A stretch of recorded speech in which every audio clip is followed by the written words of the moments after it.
the aesthetics of this video is not as important as what I have to share with you. Hi, my name is Mohammad Furkhan and welcome to my channel. Now, because of this corona outbreak that has shaken us across the world, we are now being asked and advised by the government to keep ourselves isolated and locked down at our homes for the next few weeks. Now, because we are being asked to keep ourselves away from this big deadly problem out there, we now also have a certain problem, that is social distancing non-stop for the next few weeks. Why do I see it as a problem? I, as an introvert, may see it as a problem, but not as big as how an extrovert would see it as. Now, the three mental signs that I'm going to share with you are only signs and not solutions with them, because when these three signs are given to you, they are very common, only that they are very subtle. So I'm helping you know about it so that you come up with your solutions and your ways of approach to solve these problems.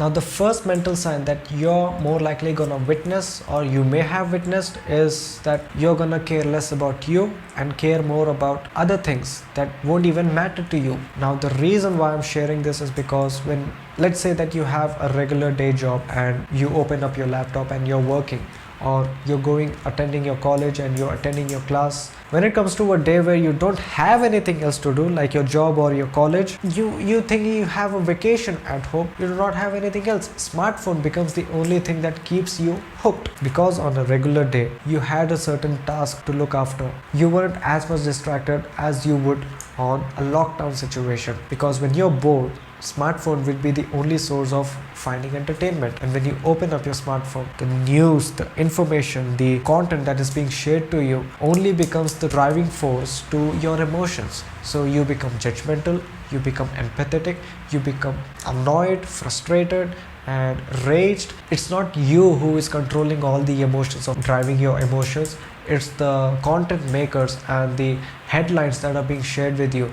Yeah, maybe they are necessary, but the way they are being shared with you, or at the time where you don't need them, in the unimportant times, is what that is driving your emotions. Because you have nothing else left to do, you share comments on Facebook and Instagram the way you think it needs to be, which means you step into the shoes of those people who may or may not have shared mean and hateful comments on your Instagram and Facebook pictures. Now you would understand that it's because of the amount of content and information being shared to you on this smartphone is the reason why your emotions are being animated and driven, and it's not you that you're taking control of all of these emotions. The second mental sign that you're more likely to have is losing the ability to commit. Now, let's say that you open up your smartphone and you would want to watch a movie. Let's say that you open Netflix. In front of your screen, Netflix is providing you with thousands of thumbnails in front of you, each thumbnail taking to a movie. But your brain, because it is bored, it is in need of a burst of pleasure. But now, because there are thousands of thumbnails on your screen, you're not able to decide, because your brain is looking for the most glorifying thumbnail, but you cannot decide to watch on a specific movie because all the thumbnails look as glorifying as the one that you're looking at.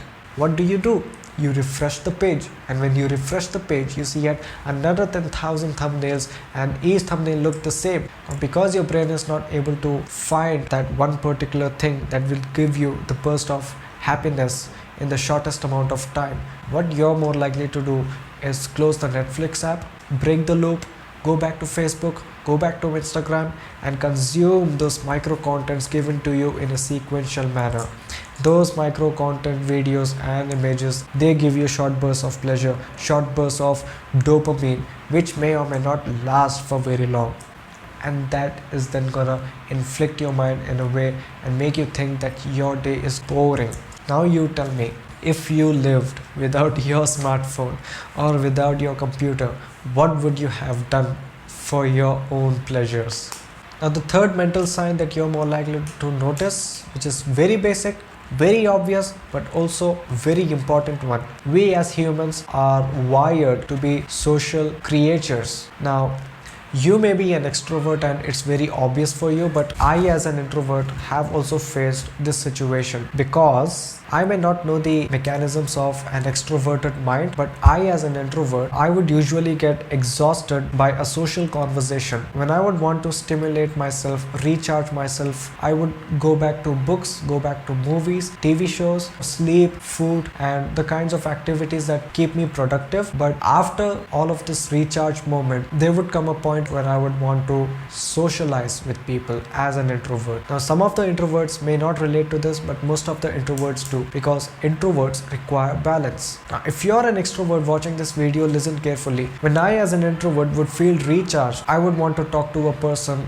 sharing my ideas, sharing my opinions, sharing my perceptions about world, philosophy, culture, let alone the type of conversation we need as recharged, energized introverts. The necessity to talk to a person becomes very much uncontrollable. When an introvert is not able to find that balance, even in a lockdown situation, how would it be possible for an extrovert to manage such a situation when an introvert is not able to do that? We are social animals. I, as an introvert, am a social animal, but in a different way. What if I tell you that we would just open our smartphones and have a conversation, a text-to-text conversation with someone, share a couple of memes, and keep each other happy in some way? You see, you have your ways of approaching this problem and I have my ways of approaching that problem. Now that I've given you the basic mental science that you got to look after when in a lockdown situation, you now know what are the kinds of approachable solutions needed for them. You have your different ways. All I can ask for is just keep yourself healthy and stay safe. Just stay at home, literally stay at home. You're gonna save the world after this, because it's a privilege right now. You have internet, you have Wi-Fi, you have a smartphone. You can literally do anything productive, and all you can do is just embrace the solitude that is given to you. Embrace the power of staying at home. Wash your hands, because that is more necessary, and wash away the emotions that are being driven by these micro content that are being shared with you on Instagram and Facebook and anywhere on social media. Wash your face, keep it clean, because you're more likely to touch it, and also wash away your boredom with all the necessary productive activities, because if you stay at home the right way, you are more likely to stay at peace. And also, what mental science have you taken note of? Just let me know in the comments. Let the conversation get rolling. After all, we are all having that freedom to do everything we can at home. And also, share this video with your friends. Share this video with your family members. Let them know that they also have mental science to look after. And also, like and subscribe like always. Thank you so much for watching. I hope you have an amazing, stress-free and safe and healthy way. Subscribe soon. Subscribe today. Peace.